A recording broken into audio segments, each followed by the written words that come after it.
So Canada has just defeated Puerto Rico in the women's U17 competition 3-2, securing the spot in this year's FIFA Women's Under 17 World Cup. What does it mean? Well, let's talk about it.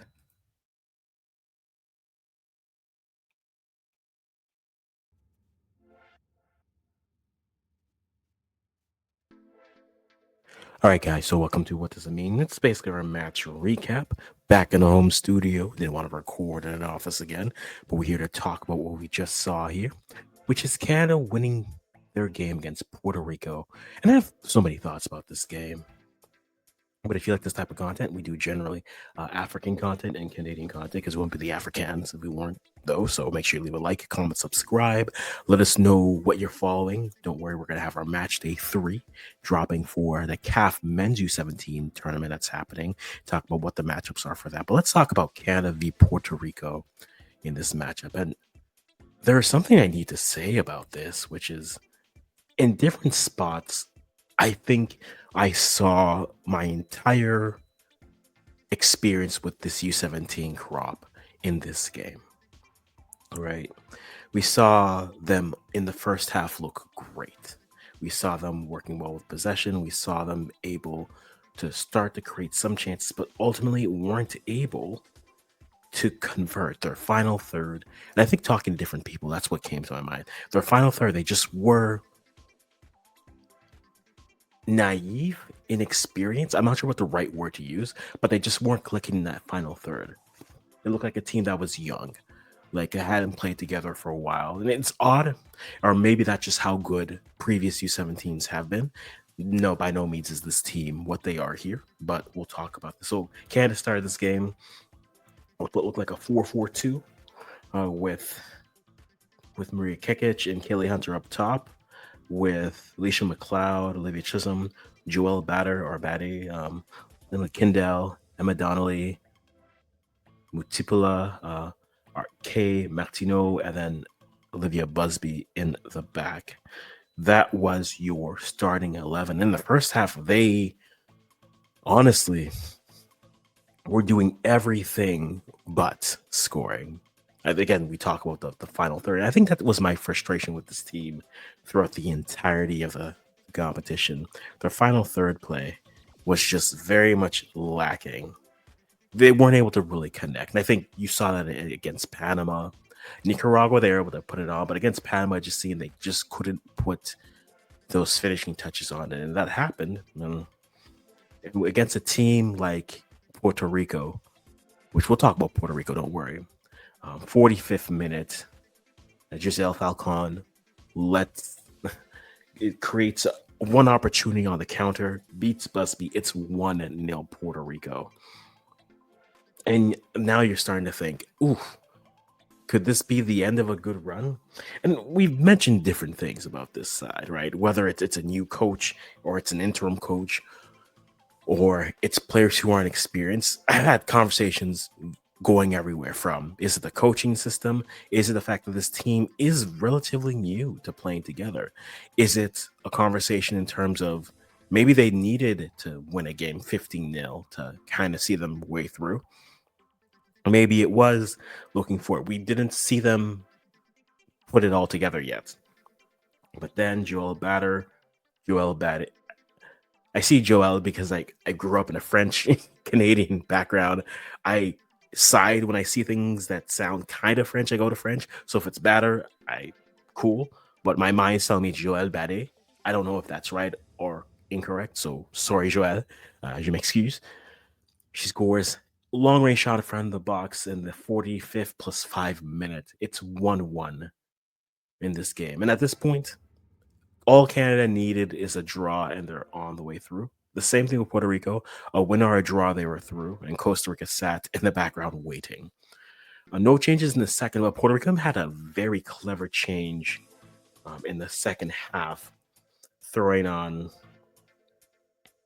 quite frankly, I think something that really changed the flow of the game in the second half for them, right?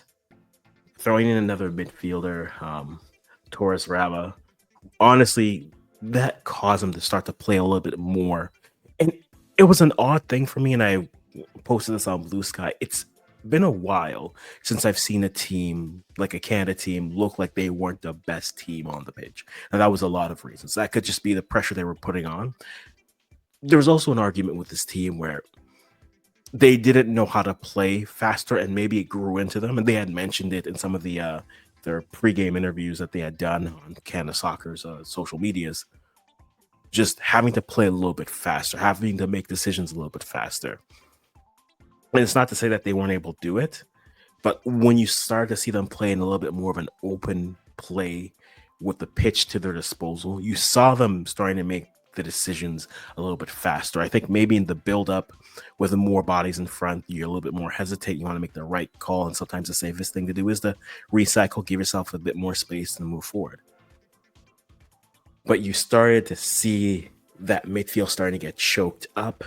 The goal that they concede, that Puerto Rico scores Falcon again, is just a bad pass that Busby has to try to clear. She does a terrible job at clearing it, a miss hit more than likely. And then Falcon scores again, and it's 2-1. And you're looking at it and you're thinking, ooh, what could we have done here? And it's not necessarily the fault of the players. They just haven't been in that situation, maybe. And it brings the point of, is there value to having these teams play friendlies or not finishing in a high enough spot and having to play these games where they can pass the ball, build some confidence? Because it seemed as if there were a few players who were willing to or wanting to take some of those shots to score. And it was interesting to me that, I mean, it felt as if, your Kaylee Hunters of the world, it's a relatively young side, right? Your Kaylee Hunters of this team were out there playing. You had McLeod, who was trying to do their part in the game, as well as Stocky, when they got in, did well. Chisholm was definitely a player who had her brand was stamped on this game. There was no issue with that. So we reached that point, and then the next thing you know, we reach the 70th minute. This is where we start to see Canada able to find their footing in this game. Substitutions in the 62nd minute. Stocky and Hale come on for Lindell, Lacey Lindell, and Alyssa McLeod. And then you get, in the 71st minute, Olivia Chisholm from Bade Joel passes the ball out. Chisholm with a good run, gets it, puts the ball out. Keeper for Puerto Rico maybe missteps beforehand, and it's 2-2. And then 3 minutes later, Kekic finds Kaylee Hunter on the counter, building up. Again, Kekic played very well. You see her IQ in the field, but also Kaylee Hunter, her movement, you saw her tracking back, having to defend. You saw her trying to find opportunities to really break open. They're looking for those through balls to send in a player 1v1. And you see those opportunities, and you saw them get it done. 74th minute, they score the goal. They go up. And then it's just a matter of managing the game, which they did a good job of, I think. But again, this is a relatively young team that didn't have the opportunities necessarily in this type of an environment. And it just felt throughout this game that Puerto Rico, when they got their feet on the ball, they were moving faster. They were getting to spots faster. They looked like the crisper team here. Though Canada ultimately won, they looked like the crisper team. And Puerto Rico, this is nothing new to them. We've seen them finish third at the U17 level. We've seen them finish third at the U20 level in the last 4 years. So them performing well here isn't a surprise. I think this was the first time I watched this side, and I thought, I think they might be better. But Canada's able to get the goals, and they move forward. And because of how the formatting worked, I got this wrong on X earlier, when the rosters were first dropped. CONCACAF's format was the group winners go, and then the best second place team moves on. And this is why I was a little bit concerned with Canada in terms of their goals, because if they drew or if they lost this game, they wouldn't have the goal difference. And we saw Costa Rica put up a big number versus Bermuda, 9 goals, thus putting their goal differential at +12, which meant in Canada and Puerto Rico's group, if a winner came, the second place team would not move out. But if they both drew, they would both move on to the World Cup. So it was very interesting trying to watch this from the perspective of Costa Ricans, where they were just like, look, I just need someone to win this game. And ultimately, Canada was able to come through. Winner was like, we don't care. If it's Puerto Rico, we don't care if it's Canada. We just need a winner in this game.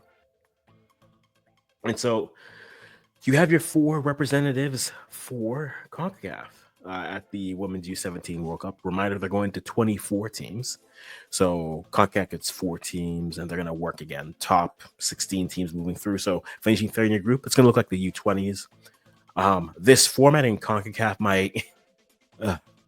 my one issue with CONCACAF is it seems as if they cannot pick a format, right? If this is the format they're going to use, fine, by all means, do that. But it kind of creates what would have made this a little bit better is if maybe they were able to play, because they're all playing in different spaces. I know it'd be chaotic. It would be very much chaotic, there's no doubt. But both teams, they could have run into a situation where Canada and Puerto Rico just chose to play out a draw to convince themselves to go on to the World Cup. And Costa Rica could have done all that they could. They could have left there.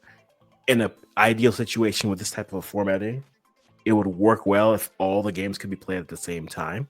That's impossible, I understand, because of the reality of they're playing on one pitch and doing 2 games per. So maybe the plan should have been they just have 2 time slots for the final match day and then see where the teams line up. If try to set up where they think the big games would have been, because it could have gone that way. Puerto Rico was just 1 draw away, and Costa Rica could do nothing about it. Ultimately, that's the thing. And for me, it's just pick a format that works, right? Just pick a format so we know what we're dealing with. We have this format in the U17s. For the U20s coming later on this summer, it's the traditional 2 groups of 4, top 4 teams, or the top 2 group with finishers move on to the semifinals and finals, and they go on to the World Cup. And so could we just get a format that works? Because ultimately, I think if you're trying to do that, I think it'll open it up and make it a little bit easier to follow. But if the U17s are a different format, the U20s are a different format, and then plus with the men's U20s, now it's that also counts as the Olympic qualifiers. It's just a little bit frustrating. And if they could just choose one format type that we can follow, so that it will make things a lot more easier to digest and move on from there. But Canada makes it through. Haley Hunter, she got that dog in her. Olivia Chisholm and Joelle batting the goal scorers today. They have some time where they need to prepare and see how this will look, but I'm curious to see. They didn't take much of a change roster from what they took to the MEMA Cup. So maybe a few players swapping out, we might see. We'll have to wait and see what that looks like. Kaylee Hunter is of note because the next time we're going to see her on the pitch is playing for AFC Toronto and the NSL. So curious to see how that looks for them. And we're looking forward to see what it is. But Canada gets the job done. A little bit stressful, but they got the job done regardless. Proud of the Baby Reds. And guys, let me know what you think. Which players to you stood out? Was this what you expected? And is this more of a conversation in the broader terms of teams catching up to Canada's level? Or have we just been spoiled by the level of our youth levels and those previous U17s, U20s? They were just maybe at a higher level. Maybe this is the standard. Who knows?